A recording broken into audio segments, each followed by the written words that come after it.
Hi, Rachel. How are you? I'm fine.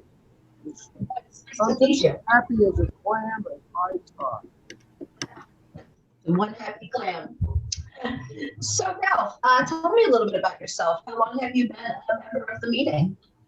Well, I'm a retired Coast Guard officer that spent 30 years plus in the Coast Guard. And after that, I went to work for General Instruments for approximately 18 years. And I worked as a field engineer for them. I've been in electronics uh, ever since I was 11 years old. I've been in electronics. I had a uncle had a TV repair shop, and he allowed me to go in and do whatever I wanted. And then I found out that I was the guy fixing the sets, and he was only needing me. But he got me started, and um, you might say I'm a self-educated electronics guy. Got a lot of education later in life. But Wonderful. Wonderful. So what is it that brought you to Quakerism? pardon? I asked what it was that brought you to Quakerism. Oh, okay.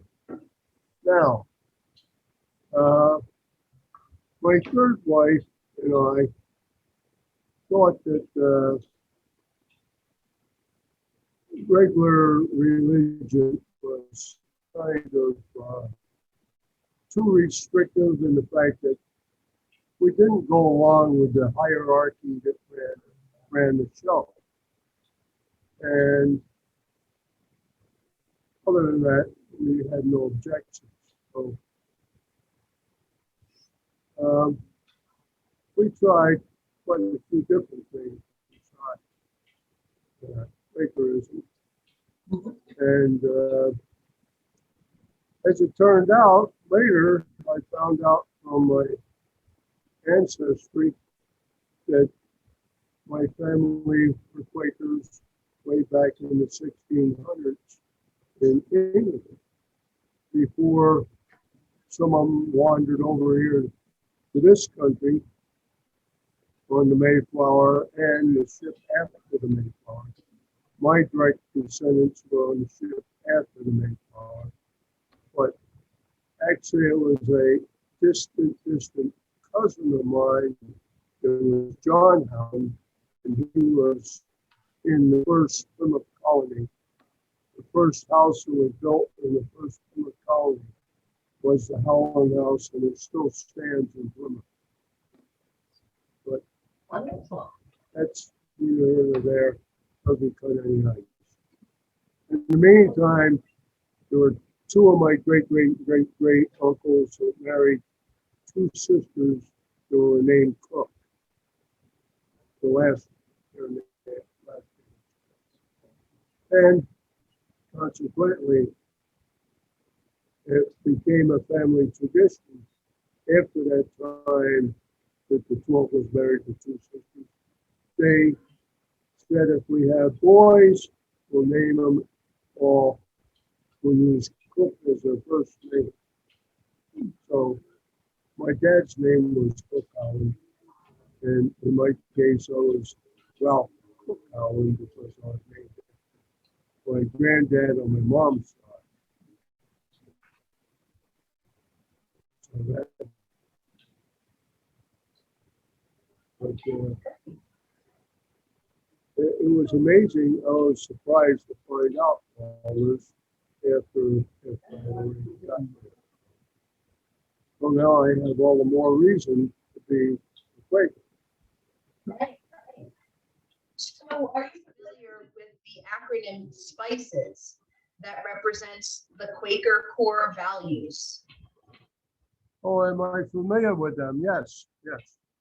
Yes, and so just as a reminder for anyone who may not know, that is an acronym that stands for simplicity, peace, integrity, community, equality, and stewardship. And those are some of the core values that Quakers operate by. So I wanted to ask you, Ralph, how those core values have influenced your daily life. I always had them. Always had them? Yes, I did. Having been an officer in the Coast Guard, I always had them. And having been an officer in the Coast Guard, I had to have them. So were you familiar with the Quaker worship style of silence? Was I familiar with it? Yes. Had you? A little bit familiar with Quakerism due to the fact that I had been associated and been around a few Quakers, and through that I did know, pretty much about the worship style. Did you find it difficult to adjust to that style for yourself? No. No. Not at all. Okay. I believe in meditation, and I meditate every Sunday for an hour before I go to the Quaker meeting. Wonderful. But that's an AA meeting. So, excuse me, but if someone were to ask you about your experiences with Quakerism, how would you explain them to others? How would I explain it to others? Yeah. I'd say it's a very tranquil, calm, quiet service, and you get out of it whatever you want to get out of it. And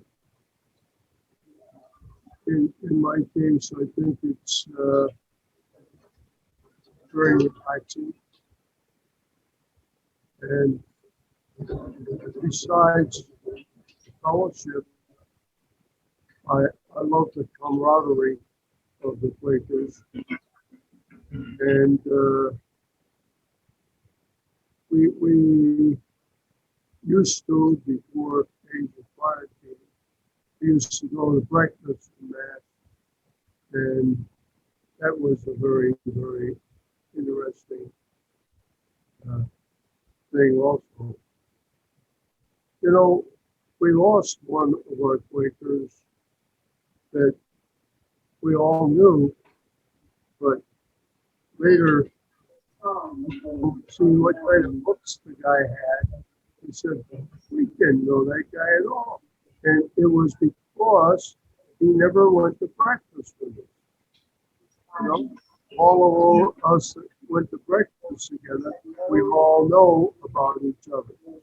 But those that didn't go to breakfast with us, we didn't know about.